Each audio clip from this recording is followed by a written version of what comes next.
Bapak Haji Munarman SH, pengacara dari Habib Rizik Syihab. Silakan Bung Munarman. Ya. Assalamualaikum warahmatullahi wabarakatuh. Waalaikumsalam warahmatullahi wabarakatuh. Selamat malam para guru-guru saya, orang-orang tua saya, Profesor Amin Rais, Profesor Setati, termasuk Bang Miing senior saya, ada juga Kiai Muhyiddin, orang tua saya, guru saya, dan semua narasumber yang tidak bisa saya sebut satu persatu. Ada Mbak Neno juga, ada Ibu kita dari anggota DPR.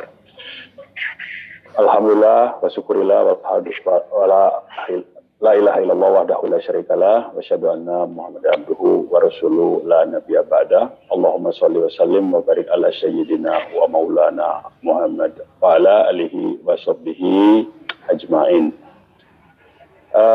Saya langsung ringkas saja karena waktu kita juga memang sangat terbatas, cuma 10 menit. Jadi tadi sudah disampaikan oleh Pak Amin Rais ya, bahwa SKB ini mesti dilihat tidak hanya pada teksnya saja, teks yang di dalam SKB 3 Menteri, tetapi harus dilihat konteksnya.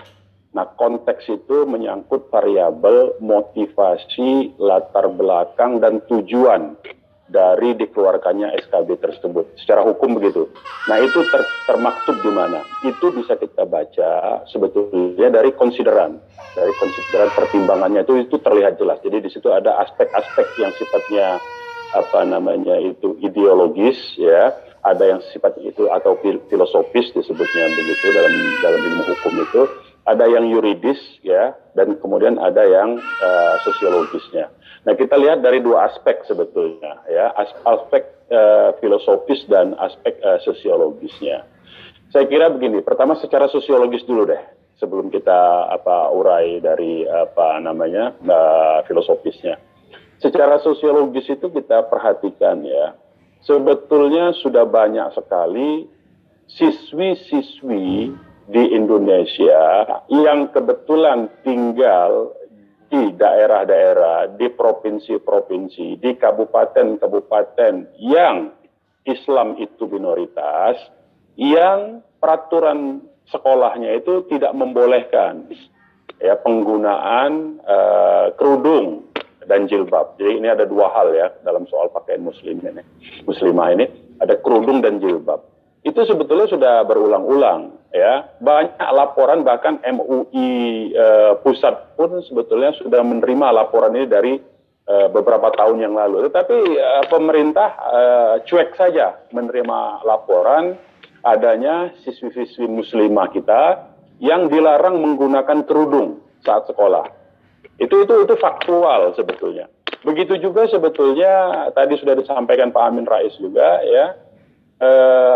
Aparatur negara kita yaitu Polwan dan Korps wanita dari Tentara Nasional Indonesia ya, itu baru saja dibolehkan ya, itu baru saja dibolehkan, bukan jauh-jauh hari sebelumnya.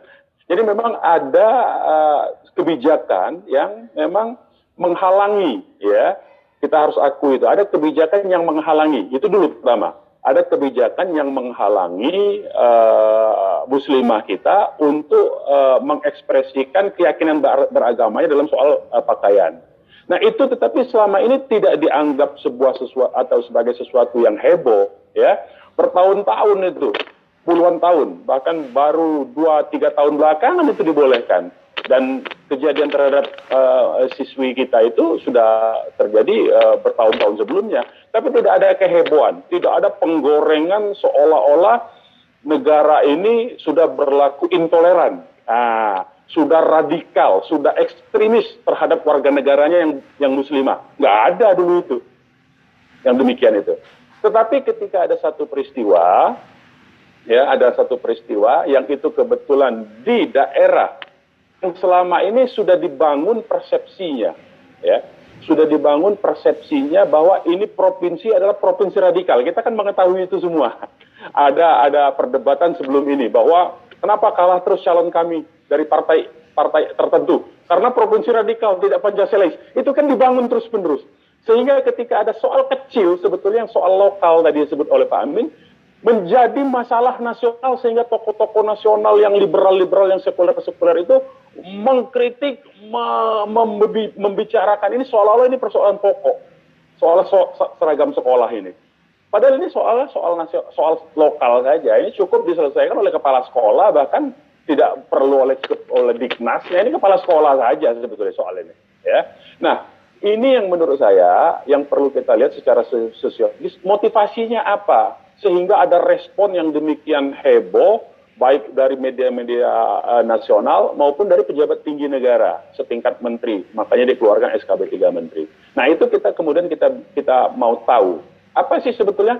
Nah, itu kita baca di konsiderannya tadi secara undang-undang, ya, teknik perundang-undangan itu kita bisa baca. Di dalam konsiderannya itu jelas sekali, ya, bahwa keinginannya itu untuk membentuk SKB ini adalah salah satunya itu dari konsiderannya itu bahwa sekolah memiliki peran penting dan tanggung jawab dalam menjaga eksistensi ideologi dan konsensus dasar bernegara, yaitu Pancasila, Undang-Undang Dasar Negara Republik Indonesia tahun 45, keutuhan NKRI, Bhinneka Tunggal Ika, serta membangun dan memperkuat moderasi beragama dan toleransi atas keragaman agama yang dianut peserta didik, pendidik, dan tenaga kependidikan.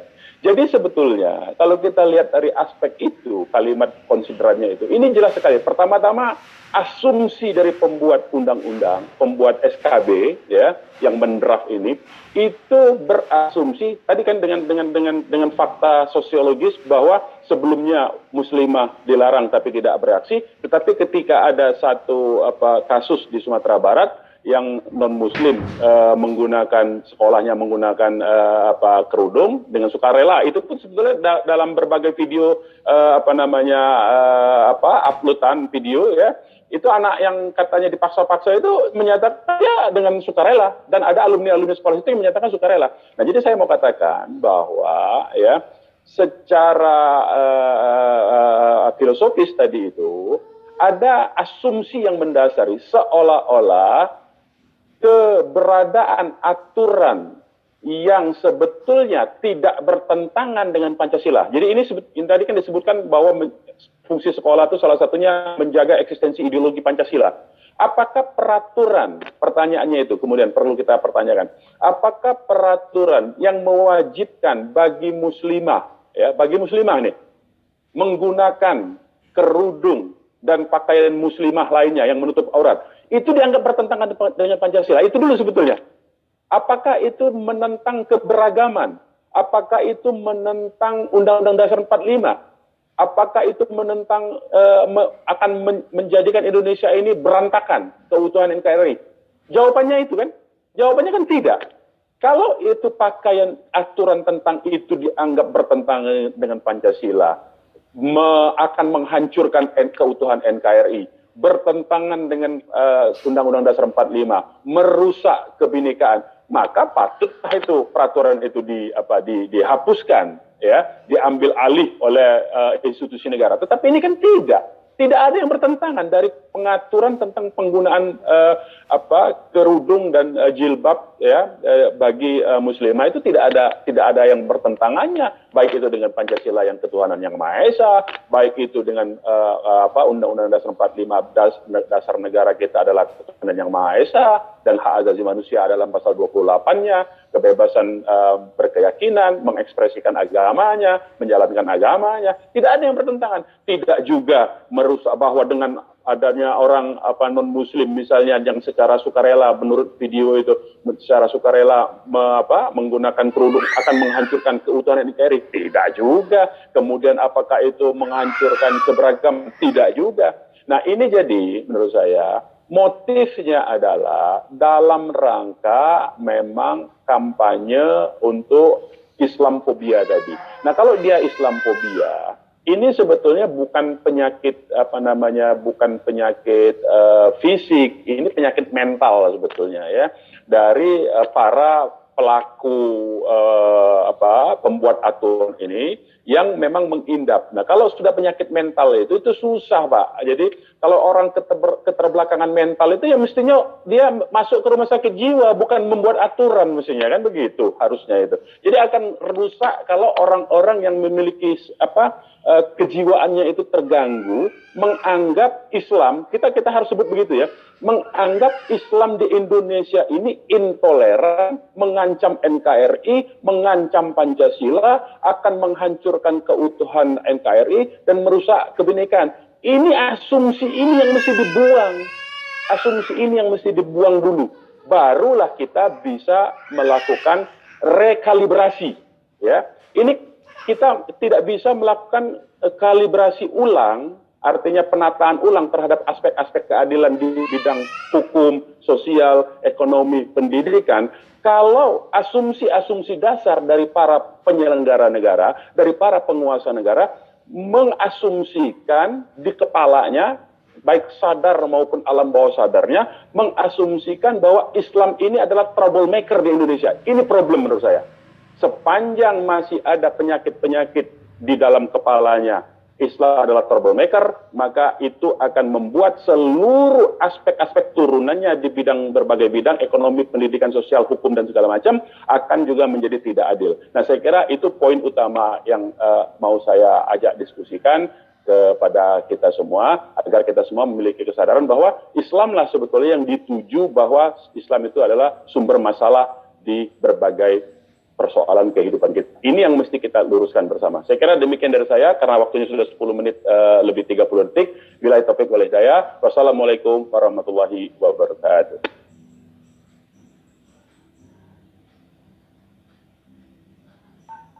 Waalaikumsalam warahmatullahi wabarakatuh. Terima kasih Bung Munarman. Dan tadi sudah disampaikan jelas sekali bahwa konsideran dari SKB itu surat keputusan bersama Menteri, yang dimana terindikasi, dilihat dari konsiderannya itu memang motif sebuah framing yang dibuat bahwa apabila atas nama Islam dan simbol-simbolnya dikesankan, diasumsikan, dipersepsikan, dicitrakan bahwa ini bermasalah, anti NKRI, anti Pancasila, inilah propaganda selama ini ada, saya kira. Dan hari ini kita berbincang ini dalam rangka meluruskan hal itu. Tadi kalau SKB itu adalah kekuatan hukum, nanti Prof. Sutekik mungkin akan bisa lebih menjelaskan secara hukum, bahwasannya tentu tidak punya kekuatan apa-apa dibanding undang-undang. Contoh salah satunya Undang-Undang Nomor 20 Tahun 2003 tentang Sistem Pendidikan Nasional sudah jelas mengatur kok bagaimana di situ ada demokratis, berkeadilan, tidak melanggar hak asasi manusia, tidak diskriminatif, dan menjunjung nilai kultural dan nilai keagamaan. Jelas di sana. Jadi kalau merujuk kepada Undang-Undang Nomor 20 Tahun 2003 tadi, saya kira maka harusnya gugur dari pembukaan ada SKB 3 menteri tersebut. Tapi oke lah, saya pikir mungkin saya khawatir ketiga menteri ini tidak membaca betul undang-undang dan konstitusinya, sehingga ditandatangan saja SKB itu atas usulan dari para staf ahlinya gitu. Baik, yang berikutnya saya undang Bang Ming, sudah masuk. Bapak Bang Ming Kiai sudah masuk. Muhyiddin Junaidi, Tokoh Muhammadiyah Bang Ming sudah masuk. Pusat. Saya kira Pak Kiai Kiai Muhyiddin, kami persilakan. Assalamualaikum warahmatullahi wabarakatuh. Alhamdulillah. Waalaikumsalam warahmatullahi wabarakatuh. Azzana bil Islam wa akramana bil iman. Wassalatu wassalam ala Muhammadin sallallahu alaihi wasallam khairil anam wa ala alihi wa ashabihi wa atba'ihi wa manil ladina yatamassakuna bimma badi'is salam wa yarfuduna ayya naw'im minal istislam. Qala Allah ta'ala fi kitabihil karim fas'alu ahla dzikri in kuntum la ta'lamun bil bayyinati waz zubur. Shadaqallahul azim. Wa Rasul sallallahu alaihi wasallam qala muru auladakum bis salati wa hum abna'u sab'in wadribuhum 'alaiha wa hum abna'u 'ashr. al-hadis. Yang sama-sama kita hormati Bapak Profesor Dr. Muhammad Amin Rais, guru kita dan orang tua kita, para narasumber webinar kita pada malam hari ini terdiri dari tokoh-tokoh yang sangat terkenal, pakar dan intelektual. Saya ditugaskan untuk berbicara tentang pandangan Muhammadiyah mengenai SKB 3 Menteri dan bagaimana Muhammadiyah membangun pendidikan di seluruh Indonesia dan menjadi salah satu ormas Islam yang memiliki keunggulan di bidang pendidikan, pelayanan sosial, keagamaan. Terus terang, Muhammadiyah menilai SKB 3 Menteri ini, S-nya adalah surat, K-nya itu bisa ditafsirkan macam-macam, antara lain kebingungan, kemudian ketidakpahaman. Ya, bersama saya setuju dengan apa yang disampaikan Bu Meng tadi, bahwa memang para buzzer yang menjadi ring satu para petinggi negara ini belum baca. Jadi wajar kalau mereka itu ya tidak mengerti what to do. Ya, untuk negara yang sebesar Indonesia ini kok dipimpin oleh mereka-mereka yang tidak paham arti pendidikan dan falsafah pendidikan. Di Muhammadiyah kita memiliki 13.800 sekian sekolah dari tingkat TK, SD, dan perguruan tinggi. Dan kita semua tahu bahwa di Muhammadiyah ini, di mana mayoritas umat Islam menilainya Muhammadiyah cukup berpengalaman di bidang pendidikan dan memiliki sekolah di wilayah-wilayah di mana Muslim itu minoritas.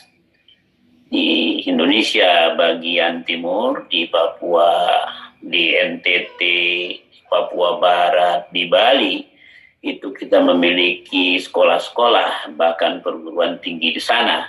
Dari SD itu sudah diajarkan di TK anak didik yang gabung di sekolah Muhammadiyah pagi hari pada saat apel. Mereka bersama-sama mengucapkan antara lain testimoninya, raditu billahi rabbah wa bil islami dinah wa bi Muhammadin nabiyan wa rasulah. Itu diucapkan oleh anak didik walaupun mereka itu bukan Muslim. Yang penting mereka itu ikut tanpa paksaan. Subhanallah, ini terjadi di sekolah-sekolah yang dikelola oleh Muhammadiyah di wilayah-wilayah yang Muslim adalah minoritas tanpa paksaan. Dan itu sudah berlangsung sekian lama. Alhamdulillah tidak ada protes. Orang tua peserta didik biasa-biasa saja, karena itu bahasa Arab mungkin mereka nggak paham, ya. Bukan, ya, pemaksaan, tidak ada pemaksaan. Nah, oleh karena itu apa yang terjadi di SKB 3 Menteri itu memang membuat kebingungan secara nasional akibat kebodohan. Jadi rojulun, kalau Imam Abu Al-Ghazali dan Imam Ali mengatakan, Imam Al-Ghazali mengatakan rajulun la yadri wa huwa la yadri annahu la yadri fa huwa jahilun murakkabun. Jadi seorang yang tidak tahu bahwa dirinya, dia nggak tahu bahwa dirinya nggak tahu, dianya bodoh, ya. Maka orang yang seperti itu harus dijauhi karena dia itu adalah jahil murakkab. Kalau kita mengikuti orang yang tidak tahu dan dia tidak tahu, dirinya tidak tahu, kemudian kita ikut, maka kita adalah termasuk orang-orang yang idiot. Oleh karena itu, di Muhammadiyah memiliki sekian banyak sekolah dan yayasan pendidikan, memiliki juga panti-panti sosial dan lain sebagainya, memiliki rumah sakit, itu punya apa yang kita kenal adalah asimat al-khosoh, punya tanda-tanda khusus. Jadi sekolah Muhammadiyah itu punya istilahnya al-anasir al-mumayyizat, kekhususan sendiri. Apa misi dan landasan Muhammadiyah menjalankan dan mengelola pendidikan sehingga berhasil sedemikian rupa? Tujuan utamanya persis yang disampaikan oleh Allah di surah Luqman, ya, takwinu syakhsiyah islamiyah rasikhah, membentuk kepribadian muslim yang tangguh dan komprehensif. Nah, ini tujuan utama. Nah, untuk itu dia memiliki 4 unsur agar ada semacam karakter building bagi anak-anak itu, memiliki 4 syarat. Yang pertama, menjadikan agama sebagai labinah asasiyah, sebagai fondasi utama dalam mendidik ini. Jadi kalau kita lihat peradaban yang sebelum Islam, Yunani, Romawi, Persia, dan lain sebagainya, itu semua mengacu kepada agama. Maka kita pun kalau ingin membangun peradaban yang tangguh di Indonesia harus mengacu kepada agama.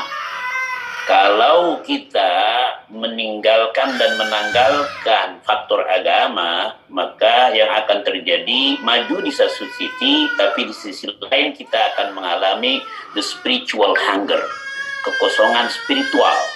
Itu yang terjadi saat ini di negara barat, di Amerika, di Jepang, dan lain sebagainya. Di satu sisi kita melihat secara fisik, kasat mata maju, tapi sebetulnya mereka adalah hairun.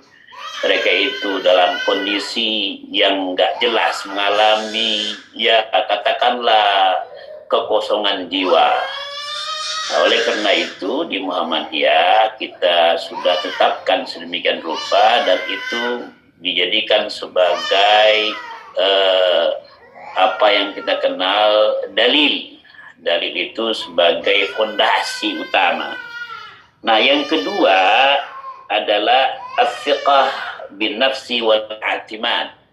Yang kedua adalah harus percaya diri, dan kita tidak boleh meminjam istilah-istilah dan falsafah yang pada akhirnya akan merusak jati diri anak-anak bangsa kita. Jadi tujuan daripada pendidikan membuat anak-anak dikir itu percaya bahwa yang namanya hidup dan mati itu adalah urusan Allah. Rezeki itu adalah urusan Allah.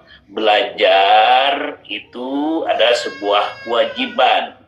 Dan kalau sudah punya ilmu pengetahuan, tidak boleh dikomersialisasikan secara mutlak, ya. Jadi ilmu itu bukan untuk dijadikan sebagai alat untuk membuat kita ta'ajubnya ajabul mar'i binafsi, tapi sebaliknya dengan ilmu itu maka kita akan semakin tunduk, tadarruan wa khufyatan, dan tawadu kepada Allah Subhanahu wa taala. Maka Imam Syafi'i mengatakan, kullama zadani ilman zadani jahlan. Semakin bertambah ilmuku, semakin bertambah pula rasa kebodohanku. Kemudian syarat ketiga dari pembentukan kepribadian yang tangguh itu adalah al-hifaz 'alal fitrah al-islamiyah as-sahih, ya, menjaga fitrah, ya, agama yang sempurna. Antara lain, apa artinya? Secara fitrah manusia itu tidak akan mau memperlihatkan auratnya kepada orang lain. Secara fitrah itu orang yang membuka aurat itu adalah orang yang mengalami katakanlah sedikit gangguan kejiwaan. Nah, dari mana dimulainya membentuk fitrah yang hakiki, yang jinuan itu dari rumah. Orang tua menjadi murabbi, pendidik. Ayah menjadi pendidik, ibu menjadi pendidik. Walaupun dia bukan jebolan fakultas pendidikan, fakultas agama dan sebagainya, secara fitrah dia adalah murabbi. Jadi kita tidak boleh menafikan bahwa kita ini bukan pendidik, karena kita terlahir itu sebagai Rabbul Baiti. Rabbul Baiti adalah yang memiliki dan mengendalikan rumah itu. Jadi dari A sampai Z itu di bawah kendali kita. Oleh karena itu, menjaga fitrah antara lain menjadi role model di dalam rumah tangga. Ayah sebagai presiden rumah tangga, ibu sebagai wakil presiden rumah tangga, sebagai qudwatan hasanah, sebagai role model untuk anak-anaknya. Tidak mungkin anaknya disiplin kalau orang tuanya tidak disiplin. Tidak mungkin anaknya mau sholat kalau memang orang tuanya jarang sholat berjamaah dan lain sebagainya. Dan termasuk di dalamnya adalah menggunakan dan menutup aurat. Menutup aurat itu kewajiban bagi seorang muslimah dan muslim. Jadi secara tidak langsung kalau kita, tadi saya dulu mendengar apa yang disampaikan oleh Bung Miing, itu sangat tepat, sangat sejalan dengan ajaran agama Islam. Jadi kalau kita ingin maju di Indonesia dan Indonesia menjadi negara yang sophisticated dan developed country, maka kita harus menjaga nilai-nilai yang diajarkan oleh agama kita. Jangan kita tanggalkan. Kita sudah belajar dari perkembangan negara-negara maju, Eropa maju, Amerika maju karena mengamalkan nilai-nilai agama mereka. Nah, kita sangat khawatir dengan perkembangan terakhir ada kecenderungan sekulerisasi di bidang pendidikan. Ini yang terjadi justru bukan pertama di negara Islam, tetapi juga sering terjadi di negara-negara Timur Tengah. Indonesia harusnya bisa dijadikan sebagai role model. Mengapa? Karena negara ini walaupun mayoritas Muslim, tapi tidak ada yang namanya pemaksaan. Tidak ada tirani mayoriti atas minority. Jadi mayoritas Muslim, tapi fakta di lapangan yang berkuasa adalah non-Muslim. Ya, kalau kita lihat sejarah dari satu menit lagi Pak Kiai. Ya, dari 1945 pada saat negara ini dimerdekakan, umat Islam 96%. Tapi 2018 tinggal 88,2%. Lalu tahun 2020 menjadi 87,7%. Bayangkan itu mengalami penurunan. Apakah kita sebagai tokoh-tokoh agama, tokoh bangsa, ridho melihat cucu-cucu kita di masa yang akan datang berubah agamanya? Nah, itu tanggung jawab bersama. Oleh karena itu, harap sekali lagi bahwa pemerintah harus segera mencabut SKB, merevisinya, karena itu tidak ada manfaatnya. Di dalam agama Rasul mengatakan min husni islamil mar'i tarkuhu ma la ya'nihi. Ya, Islam yang sempurna, ya orang muslim yang baik adalah tidak harus menanggalkan sesuatu yang tidak ada gunanya dalam kehidupan kita, dalam kehidupannya. Terima kasih. Mudah-mudahan bermanfaat. Insyaallah kita akan tetap bersatu mendidik generasi Indonesia dengan ajaran-ajaran agama yang sempurna. Terima kasih. Assalamualaikum warahmatullahi wabarakatuh. Waalaikumsalam warahmatullahi wabarakatuh. Terima kasih Pak Kiai. Sangat gamblang sekali bahwa Muhammadiyah salah satu contoh memiliki 13.800 lebih lembaga pendidikan dan berkiprah sejak Republik ini belum ada tentunya. Bahwasannya bagaimana cara memberikan pendidikan. Satu hal tadi, kalau kita mengacu kepada ajaran Ki Hajar Dewantara bahwa tujuan pendidikan diantaranya bukan hanya membuat orang pinter, misalnya IT dan lain sebagainya, ya apalagi revolusi digital, tetapi bagaimana Ki Hajar Dewantara mengajarkan kita mencerdaskan bangsa dan membangun watak atau karakter. Bagaimana anak kita mau berkarakter yang jelas, kalau dari rumahnya saja sudah tidak terarah. Jadi everything begin at home. Saya kira sudah jelas digambarkan dalam Al-Quran oleh Pak Kiai tadi betapa barangkali boleh juga SKB sebagai surat kebingungan atau surat keputusan yang bingung dan sebagainya. Ini sesuatu bukan ejekan, akan tetapi bukan koreksi bagi kita semuanya. Mudah-mudahan bisa menjadi koreksi. Sebab apa? Bagaimanapun juga aturan itu harus mengacu kepada aturan yang di atasnya. Terima kasih Pak Kiai. Dan yang berikutnya saya berikan kesempatan pada Dr. Haikal Hasan sebagai juru bicara dari PH 212 sekaligus MC, produser dan lain sebagainya. Pak Ustaz. Jazakumullah, terima kasih. Ustaz Haikal Hasan. Nah, terima kasih. Terima kasih Bang Ming, dengar suara Ya. saya? Alhamdulillah. Ya, Assalamualaikum. antum juga 10 menit ya. Siap. Saya sebagai MC, tapi dipersilahkan oleh moderator untuk bicara. Entah apa ini. Cuman, yang belum saya sapa, yang masuk itu Kiai Khalil Nafis. Masih connecting, mungkin bisa dibantu agar bisa bergabung dan mendengarkan secara utuh diskusi menarik ini. Sebelum saya mulai, silahkan bergabung semua ke FNN, di mana disiarkan secara live, dan saat ini sudah bergabung hampir 1000-an, mungkin 900-an teman-teman yang menyaksikan acara ini. Saya mau sedikit menyampaikan cerita bahwa di tahun 86-87 itu jilbab dilarang di sekolah-sekolah dengan alasan tidak sesuai dengan Pancasila atau Pancasilais. Saya ingat sekali pada waktu itu saya demo di tahun 86-87 gitu, saya demo karena salah satu siswi muslimah saudara kita yang namanya Dede, saya masih ingat sekali. Dede itu pakai jilbab dan dilarang di sekolah. Dia dipanggil oleh gurunya, dipanggil oleh kepala sekolah. Waktu itu Pak Agustinus Sudarno kalau saya tidak salah namanya, di SMA 14 sama saya. Lalu kemudian dipanggil dan diskor. Dikasih peringatan dulu sebelumnya untuk membuka jilbabnya dan diskor. Waktu itu saya demo, saya protes keras kepada sekolah. Dan guru agama saya pada waktu itu Pak Tata, saya masih ingat Pak Tata itu mendukung saya. Akhirnya kebetulan malam hari saya melihat Mbak Tutut pada waktu itu bicara di Dunia Dalam Berita, ada siarannya, itu pakai jilbab. Dan saya beralasan gitu loh, bahwa ini bukan peraturan dari Pak Harto, karena Mbak Tutut boleh pakai jilbab gitu. Dan ini pasti peraturan orang-orang di bawahnya nih, begitu. Dan akhirnya protes kami berujung berhasil. Siswi muslimah teman kami, saudara kami yang namanya Dede, itu boleh kembali ke sekolah. Saya cuma mau cerita, perjuangan ini sejak awal sudah kita mulai.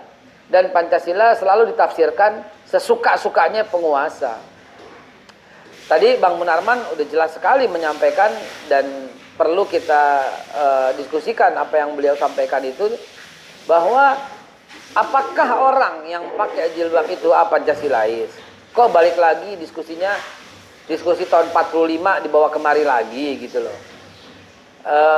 Dan ini memang SKB 3 Menteri ini kami menilai lebay, karena banyak di daerah-daerah lain di mana siswi yang muslimah ya tidak boleh masuk sekolah dengan jilbab dan protes, terus nggak ada tuh menteri yang peduli. Tetapi ketika satu-satunya kasus dan cukup diselesaikan oleh kepala sekolah sebenarnya, tiba-tiba kelebayan ini keluar sampai SKB 3 Menteri. Karena itu acara ini digelar. Dari sekian topik kita sepakat untuk menggelar ini. Kenapa? Karena ini nggak bisa dilanjutkan. Nanti keluar lagi SKB 3 Menteri yang lain, bahkan ntar SKB 4 Menteri, 5 Menteri, 6 Menteri, 7 Menteri, mau jadi apa begitu loh. Karena itu teman-teman, sahabat-sahabat dimanapun Anda berhak mengikuti diskusi ini. Dan saya lihat di YouTube FNN itu sudah banyak sekali yang melontarkan diskusi. Bang Miing yang saya hormati serta seluruh guru-guru yang saya sebutkan satu persatu, izinkan saya menutup dengan Sebagai kapasitas seorang dai yang 1 bulan insya Allah lebih daripada 100 titik saya berbicara, saya akan katakan dimanapun saya berkata, saya khutbah, saya ceramah, saya akan meminta anak-anak saya untuk sholat.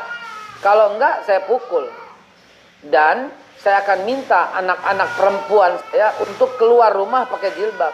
Kalau enggak usah keluar rumah. Dan boleh kita paksa. Karena ada legitimasi. Ya walladzina amanu qu anfusakum wa ahlikum naro. Allah yang suruh loh. Allah yang suruh nih. Kita jaga keluarga kita dari api neraka. Maka anak wanita saya tetap saya harus minta mereka harus pakai jilbab. Kalau enggak usah keluar rumah sama sekali. Itu yang akan saya katakan di setiap mimbar. Maka ada 3 hal yang membuat bangsa itu hancur dengan cepat. Nomor 1, putuskan mata rantai dengan sejarah. Maka bangsa itu kan rusak karena dia nggak ngerti perjalanan sejarah bangsa, nggak ngerti tentang bagaimana pentingnya, bagaimana perjuangannya, dan putus saat ini sudah terjadi. Terjadinya adalah ketika anak A3 tuh dilecehkan. Zaman SMA, A1 tuh pinter, fisika, A2 lumayan, biologi, A3 IPS, agak-agak gimana gitu, A4 bahasa, udah mulai deh tuh, cemoohan oon gitu loh. A5 agama, nggak ada yang mau masuk.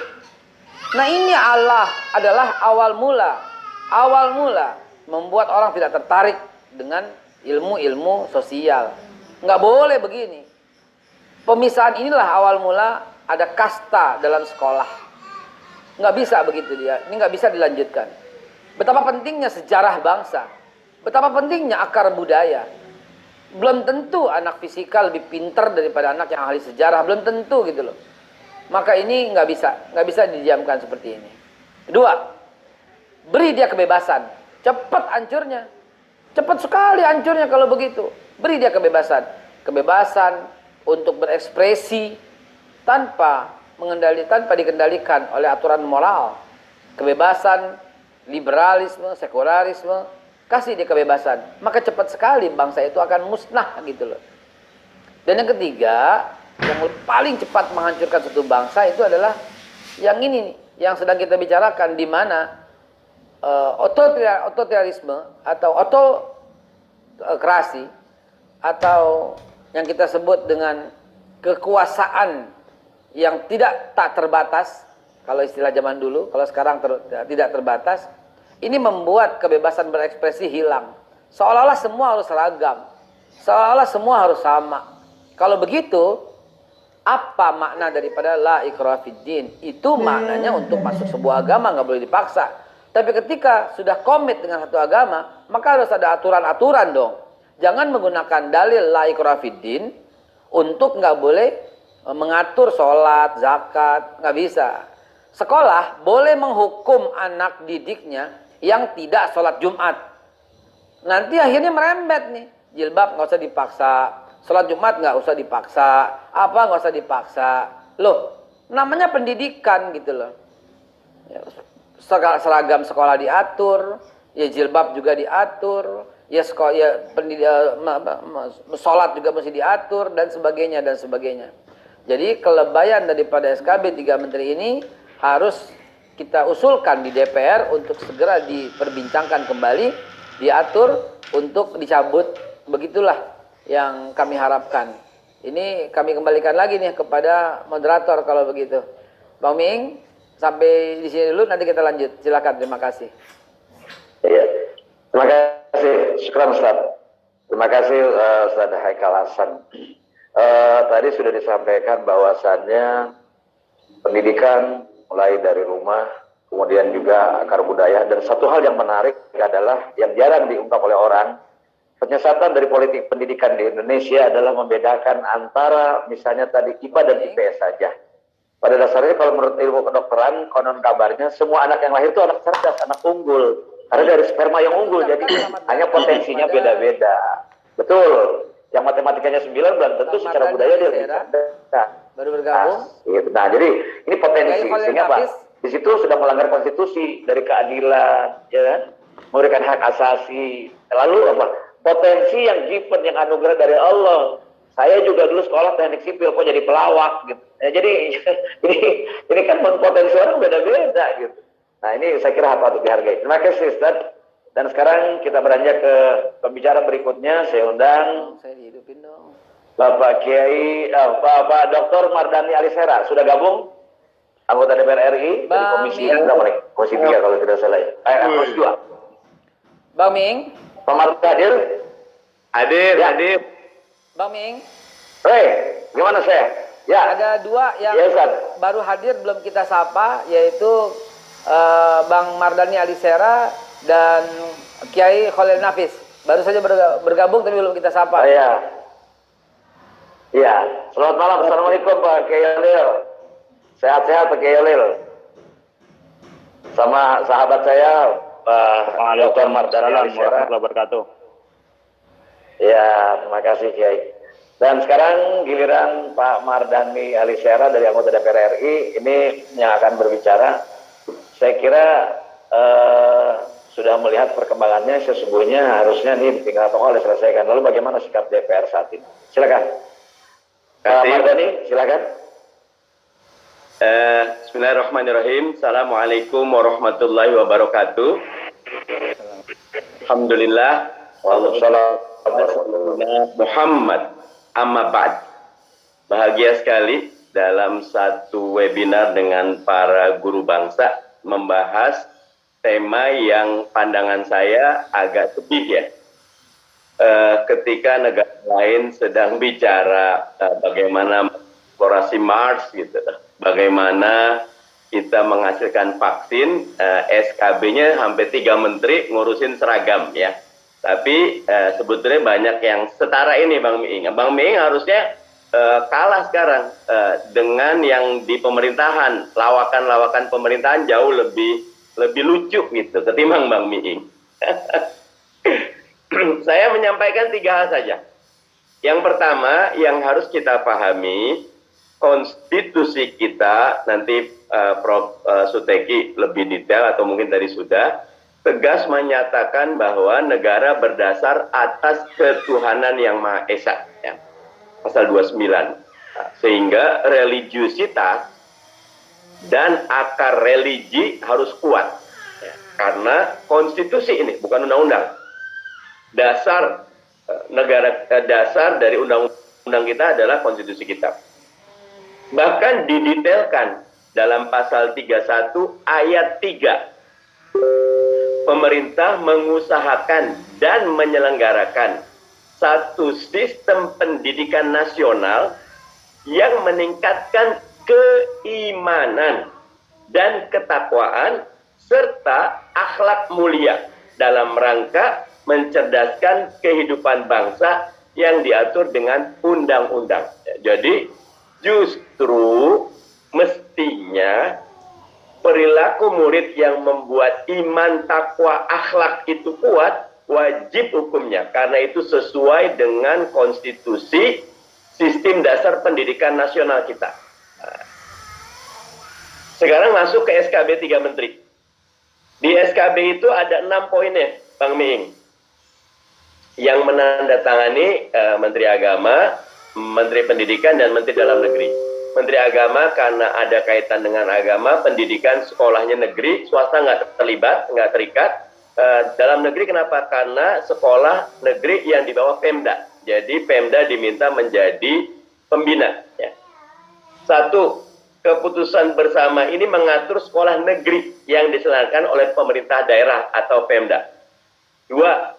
Peserta didik, pendidik, dan tenaga kependidikan berhak memilih. Jadi ada hak memilih antara 1, seragam dan atribut tanpa kekhususan agama. 2, seragam dan atribut dengan kekhususan agama. Jadi berhak memilih. Ya. Hanya untuk memakai atribut keagamaan adanya di individu. Kata Nadiem nih, tambahan ini. Individu itu adalah guru, murid, dan tentunya orang tua. Bukan kebutuhan sekolah negeri. Jadi tidak ada larangan. Boleh, tapi individual. 3, Pemda dan sekolah tidak boleh mewajibkan atau melarang seragam dan atribut dengan kekhususan agama. 4. Pemda dan kepala sekolah wajib mencabut aturan yang mewajibkan atau melarang seragam dan atribut dengan kekhususan agama paling lambat 30 hari kerja. Bukan kalender, 30 hari kerja sejak keputusan bersama ini ditetapkan. 5. Jika terjadi pelanggaran terhadap keputusan bersama ini, maka sanksi yang akan diberikan kepada pihak yang melanggar. Nah, sanksi yang akan diberikan. 6. Peserta didik, pendidik, tenaga kependidikan beragama Islam di Provinsi Aceh dikecualikan dari ketentuan keputusan bersama ini sesuai dengan kekhususan Aceh berdasar ketentuan peraturan perundang-undangan terkait pemerintah Aceh. Nah, jadi SKB ini tidak melalui diskusi ke DPR, Bang Dedi, ya. Dia setuju sama Babe Haikal, respon yang tidak dalam, respon yang tidak sistematis terhadap satu kejadian kecil di Padang, SMK Negeri 2 Padang. Mestinya setiap keputusan harus ada kajian akademis dan ada pilot projectnya. Yang ini tidak ada, makanya banyak. Padahal mestinya negara juga memberikan kekhususan kepada lokal wisdom masing-masing. Nah, makanya tadi Aceh dibebaskan karena ada konun khusus, ada undang-undang khusus tentang kekhususan Aceh. Sebetulnya saya ingin Nun Sewu dengan semua teman-teman yang ada di sini, Prof. Sutekin, nanti kita bisa bikin roadmap, Prof. Turunan banyak undang-undang yang bisa kita perjuangkan masuk dalam bagan konstitusi atau bangunan perundang-undangan dan peraturan nasional kita. Karena Indonesia ini sangat ramah kepada, dan mestinya ramah memang, kepada undang-undang yang bernuansa agamis. Contoh, dari tahun 84, zamannya Pak Harto, sudah ada undang-undang wakaf. Ya.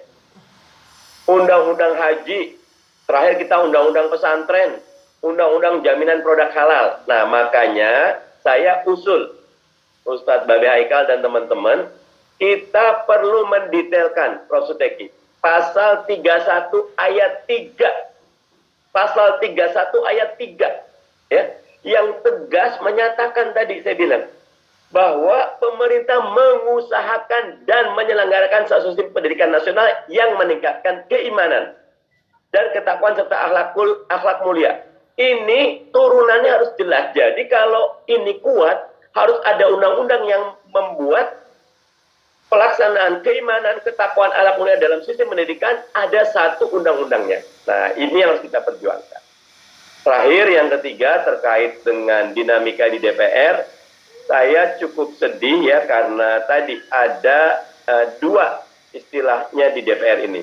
Satu, invisible hand, ya. Dua, interlocking politik, ya. Politik saling ngunci. Invisible hand dan interlocking politik ini membuat DPR kehilangan kritis, tajam, yang harusnya betul-betul mengawasi. Contohnya, revisi undang-undang pemilu, ya. Kita berjuang, PKS sama Demokrat, agar pilkada 2022-2023 on. Tapi ternyata invisible hand dan interlocking politik membuat tidak ada revisi undang-undang pemilu. Padahal kalau undang-undang pemilu tidak direvisi, kejadian 2019 ratusan petugas KPPS meninggal, dan banyak lagi kekurangan kualitas pilkada pemilu di 2024 nanti tidak bisa diperbaiki tanpa revisi. Nah, karena itu DPR agak sulit untuk diharapkan, tetapi kami akan terus berjuang membawa, kalau kami di Komisi 2 SKB 3 berarti akan kami tanyakan dalam RDP dengan Mendagri. Ya, karena ada pasal 5 tentang sanksi. Mestinya sanksi ini betul-betul hati-hati. Dialog, musyawarah, mendengar apa di daerah itu jauh lebih wajib ketimbang ujuk-ujuk mengeluarkan sanksi. SKB 3 Menteri seperti juga Omnibus Law, seperti juga kebijakan lembaga penyelenggara investasi yang dapat 15 triliun, penempatan modal negara, bailout Jiwasraya, itu adalah bagian kelucuan yang dibuat oleh pemerintah yang tidak menginspirasi bangsa. Itu saja, Bang Miing, sebagai sedikit tambahan dari saya. Hadanallahu wa iyyakum ajmain wallahu muwaffiq ila aqwamit thoriq wal afu minkum. Assalamualaikum warahmatullahi wabarakatuh. Waalaikumsalam warahmatullahi wabarakatuh. Terima kasih Pak Mardhani Alisera. Yang disampaikan Pak Mardhani tadi jelas terucap bagaimana mengutip soal konstitusi tadi di pasal 31 ayat 3 jelas. Itu ditutur dari produk turunannya di Undang-Undang Nomor 20 Tahun 2003 tentang Sistem Pendidikan Nasional lebih jelas lagi.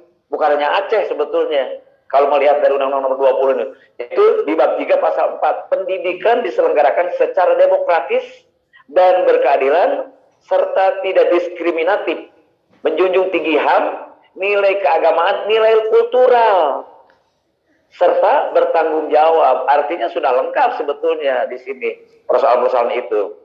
Dan kalau Pak Mardhani baca juga di pembukaan SKB 3 Menteri yang saya baca sebentar itu juga sama, atas rahmat Tuhan yang Maha Esa sebetulnya di awalnya. Berapa bagus itu. Cuma ke bawahnya kok tidak sesuai dengan pembukaannya gitu kan. Oke, baiklah, saya kira Bapak-bapak di DPR mudah-mudahan memang jangan daya kritis karena memang ya cuma sedikit yang di luar ya, yang banyak di sana. Biarlah rakyat yang menilai itu. Terima kasih Pak Mardhani. Dan Bapak Ibu sekalian, kita lanjut dengan saya mengundang Kiai Khalil Nafis. Pak Kiai sudah siap-siap? Monggo, tokoh muda NU ini akan menyampaikan pendapatnya dari perspektif yang berbeda. Silakan Pak Kiai. Ya. Assalamualaikum warahmatullahi wabarakatuh. Salam. Waalaikumsalam warahmatullahi wabarakatuh. Terima kasih Mas Meeng, para senior semua. Saya nggak bisa sebut satu persatu. Ada senior saya, Kipil Junaidi, ya Bang Haikal, tadi Pak Amin Rais sudah selesai. Saya kayaknya nggak mewakili dari unsur mana ya, kecuali saya ingin menyampaikan posisi saya ini di Ketua MUI, maka saya akan menyampaikan yang menjadi keputusan MUI. Meskipun awalnya saya dapat pribadi, tapi karena sudah ada keputusan MUI, maka saya menyampaikan keputusan MUI.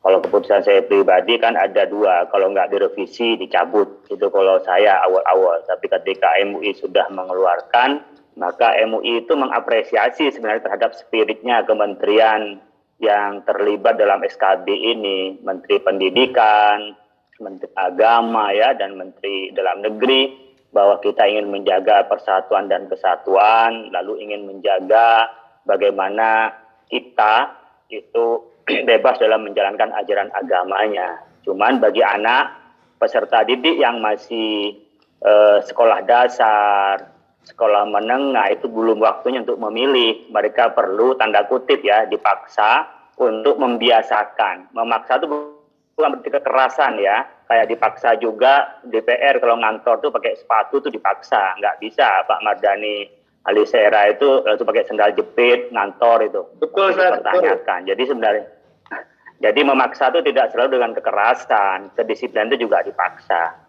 Nah, yang menjadi masalah bagi kami itu adalah yang MUI minta untuk direvisi, ya kalau enggak ya dicabut barangkali kalau tidak mau direvisi. Nah, tapi kalau MUI minta direvisi saja karena itu akan nanti menimbulkan makna yang salah ya. Di poin 3 tadi yang sudah dibacakan tentang keputusan dari SKB ini, bahwa mereka itu kalau disimpulkan ya, menjadi pemerintah daerah, sekolah tidak boleh mewajibkan, memerintahkan, mensyaratkan, menghimbau, melarang penggunaan pakaian seragam dan atribut dengan kekhasan keagamaan tertentu. Nah, kalau sekolah itu tidak boleh untuk menganjurkan, pertanyaan dalam aplikasinya ada enggak guru itu yang tanpa koordinasi dengan kepala sekolah? Kalau sekolah tidak berkoordinasi dengan sekolah. Yang kedua, ini kan semangatnya dari Padang ya, karena ada kesalahan kecil yang orang non muslim disuruh berjilbab umpamanya. Saya kesalahan, kalau bagi kami tetap tidak boleh mewajibkan kepada non muslim untuk busana Islam. Tapi juga tidak boleh orang Islam dilarang untuk berbusana Muslim. Jadi syariah itu memang kepada Muslim, bukan kepada non-Muslim gitu. Tapi kalau mereka menggunakan atribut sebenarnya ya nggak ada urusan dengan kita karena tidak di dalam syariah itu. Yang permasalahan di sini, yang paling krusial menurut saya, ketika sekolah menghimbau pun nggak boleh. Menghimbau yang menurut agama itu wajib. Kalau saya sebagai ketua MUI di bidang dakwah dan bidang ukhuwah, ini bisa menghilangkan aspek di mana ada nilai agama. Tadi oleh Kiai Muhyiddin Junaidi disampaikan kita nanti akan kekeringan ya. Karena di Jepang sudah ada menteri yang mengurusi soal kesepian loh. Sehingga angka bunuh diri naik kan.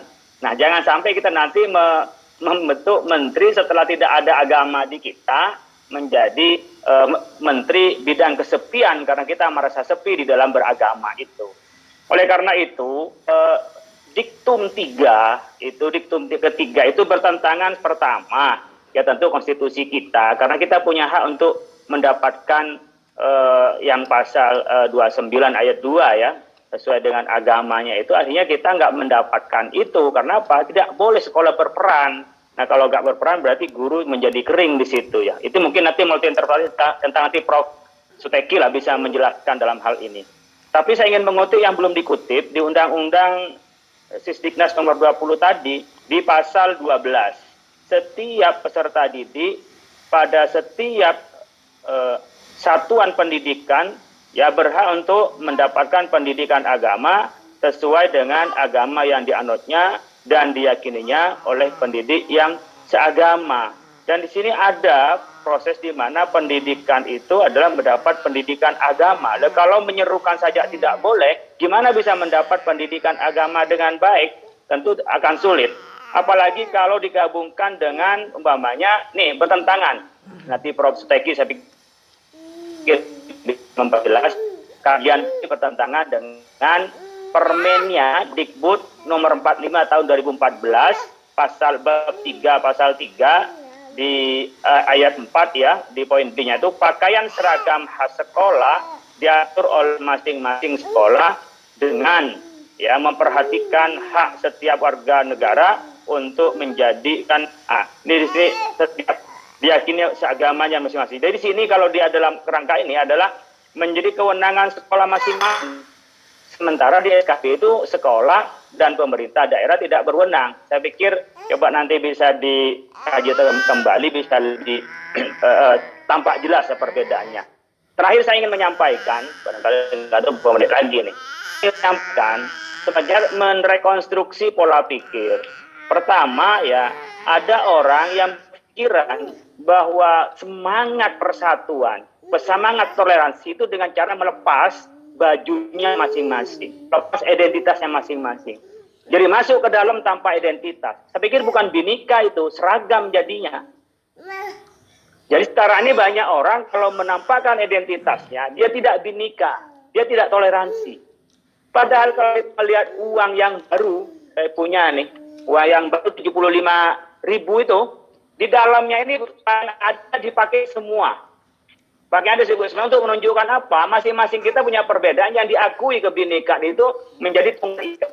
Nah, agama pun saya pikir begitu.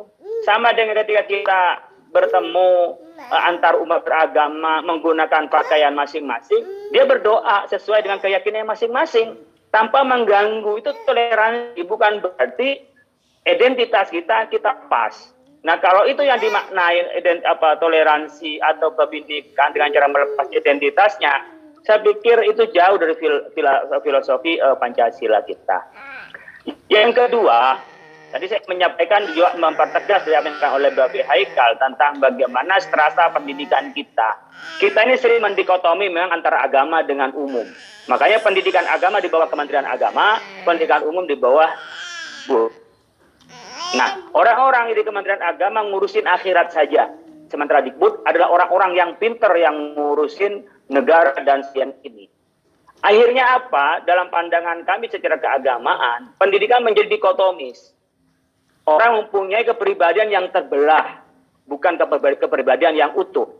Padahal pendidikan itu di dalam Islam itu harus ada keutuhan antara akal, kolbu, dan fisik, jiwa dan raganya. Nah, ini tidak. Yang agama itu dimasukkan di dalam kerangka tersendiri, meskipun sekarang sudah mulai bergeser menjadi integrasi, UIN itu sudah integrasi, dan di seperti UI sudah ada keagamaannya. Tetapi ini kan dipola untuk dipisah kembali antara agama dan umum. Bahkan di umum itu kan SKB ini semangatnya pada umum, nggak diatur agama. Akhirnya karena ada tanda tangan Menteri Agama, banyak yang salah paham. Wah, nanti Senawiya nggak boleh kita menghimbau untuk memakai jilbab umpamanya. Karena apa? Ada tanda tangan Menteri Agama. Ini kan SKB hanya untuk pendidikan negeri yang diselenggarakan di daerah. Jadi ada keterbelahan, mungkin perlu dilihat peraturan ini diskriminasi. Menurut saya kalau lihat coba dikaji ulang. Tapi untuk sementara saya pikir ada peraturan nasional yang hanya berlaku sedikit ini saja. Dan ini memisahkan dari unsur keagamaan di dalamnya itu. Kenapa? Karena tidak dilanjutkan, maka harus dilanjutkan. Yang tidak boleh adalah mewajibkan atribut agama kepada agama lain. Atau melarang umat beragama untuk menjalankan ajaran agama. Tapi dengan sukarela, ya, dengan pendidikan, perasaan, untuk menggunakan atribut agamanya sesuai dengan keyakinan, itu dipersilahkan, dikembalikan kepada sekolah masing-masing. Bisa juga melibatkan, umpamanya, komitenya bisa melibatkan orang tua. Nah, kerangka yang seperti ini menurut saya bisa disempurnakan SKB ini. Sehingga tidak tadi sampai sekolah dan kepala dan pemerintah daerah tidak boleh menghimbau pun nggak boleh. Gimana menghimbau saja nggak boleh untuk menjalankan ajaran agamanya. Tidak mewajibkan, tapi menghimbau yang diwajibkan oleh agama itu tidak bisa. Ini titik krusialnya menurut saya yang harus ditambah dengan satu pasal kalau mau diteruskan untuk SKB ini. Kalau tidak, menurut cukuplah kembali dengan undang-undang. Biasanya SKB ini kalau tidak ada di undang-undang yang saya paham, ini saya awam dengan hukum, mungkin nanti bisa disampaikan. Kalau sudah ada undang-undang, ada permennya, buat apa SKB? Ini kan kesalahan di dalam praktek. Kenapa aturan yang diubah? Harusnya prakteknya itu yang dipelingkan sesuai dengan aturan, bukan aturan yang disesuaikan dengan kondisi. Kalau saya kasih contoh yang terakhir, kalau kita biasa rapat jam 9, kalau undangan jam 9, orang datang jam lalu diubah undangannya menjadi undangan jam 8, tapi tetap dimulai jam 9. Akhirnya apa? Kita biasa terlambat. Kenapa nggak dibalik?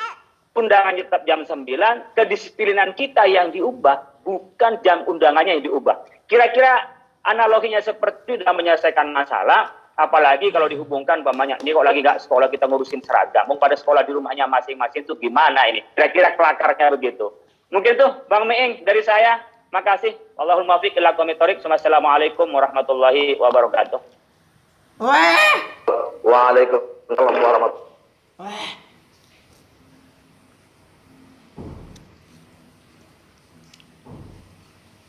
Pandangannya kepada kita semuanya, dan tentunya sama-sama kita tahu tadi mungkin karena Pak Kiai ada di MUI, saya kira 5 tokoh tadi termasuk Pak Kiai sebetulnya dicabut saja. Karena apa? Kembali ke undang-undang saja. Di Undang-Undang Nomor 20 tahun 2003 aja 3 pasal yang sudah melindungi persoalan-persoalan yang tadi yang sedang kita bahas itu. Di pasal 3, di pasal 4, dan pasal 12 Undang-Undang Nomor 20 tahun 2003. Artinya cukup dengan itu dijalankan, asal konsekuen. Saya jangan-jangan khawatir justru isu ini dari lokal dibuat nasional ini jangan-jangan bagian dari disruption dari persoalan-persoalan atau kasus-kasus atau isu-isu politik dan ekonomi serta korupsi yang saat ini berjalan, sehingga orang terdisrupsi oleh peristiwa semacam ini yang sebetulnya tidak perlu didebatkan.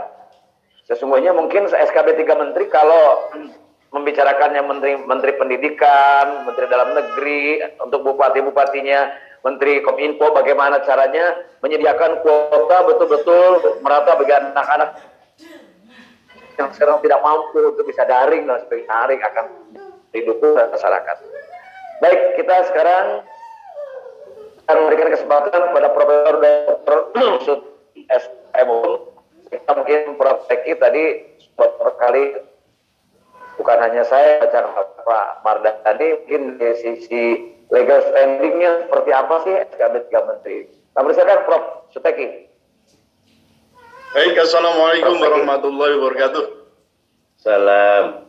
Waalaikumsalam warahmatullahi wabarakatuh. Yang pertama, saya mengajak untuk memanjatkan puji syukur pada Allah Subhanahu wa taala karena pada kesempatan ini kita semuanya masih diberikan berbagai kenikmatan sehingga kita bisa bertemu dalam keadaan sehat walafiat. Kemudian salawat dan salam semoga tercurahkan pada Rasulullah Muhammad SAW. Yang saya hormati para guru besar ini ya, Prof. Amin Rais, juga para alim ulama, ada Kiai Muhyiddin, ada Kiai Khalil, ada juga advokat Pak Munarman, lalu juga ada anggota DPR Bang Mardani. Wah, ini sudah sering kali kita juga ngomong, dan Mbak Neno, juga beberapa narasumber yang tidak bisa saya sebutkan satu persatu. Bapak Ibu dan saudara sekalian yang saya hormati, kalau saya sebenarnya di awal itu melihat SKB ini memang apa ya, ya memang banyak yang harus direvisi, dan kalau perlu memang harus dibatalkan. Saya mengatakan begini, ini kayak ya model apa ya, yang instan begitu, maka saya sebut dengan SKB Go Serse. Jadi bukan Gojek ya, tapi ini SKB Go Serse. Jadi SKB Go seragam sekolah. Nah, kalau saya lihat lebih detail, epicentrum SKB itu, ya SKB 3 Menteri itu adalah di pasal yang di ketentuan diktum yang ketiga yang tadi sudah disebut oleh Kiai Khalil di situ, bahwa dalam rangka melindungi hak peserta didik, pendidik dan tenaga kependidikan sebagaimana dimaksud dalam diktum kedua, pemerintah daerah dan sekolah tidak boleh mewajibkan, memerintahkan, mensyaratkan, menghimbau, melarang. Jadi ada 5 aktivitas di situ yang tidak boleh. Penggunaan pakaian seragam dan atribut dengan kekhasan agama tertentu. Nah, ini terkait dengan sanksi yang diberikan, itu banyak sekali di sini.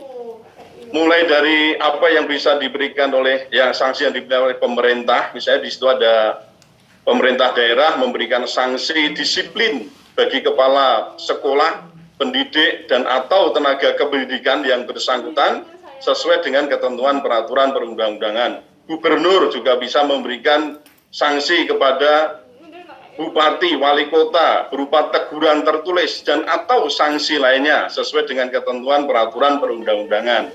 Lalu Kementerian Dalam Negeri itu juga bisa memberikan sanksi kepada bupati, wali kota berupa teguran tertulis atau sanksi lainnya. Kemudian juga bisa memberikan kepada gubernur berupa teguran tertulis atau sanksi lainnya sesuai dengan ketentuan peraturan perundang-undangan. Kementerian Pendidikan dan Kebudayaan, nah ini memberikan sanksi kepada sekolah yang bersangkutan terkait dengan bantuan sekolah yang bersangkutan, terkait dengan bantuan operasional sekolah. Ya, kita kenal dengan BOS itu. Dan bantuan pemerintah lainnya yang bersumber dari Kementerian Pendidikan dan Kebudayaan.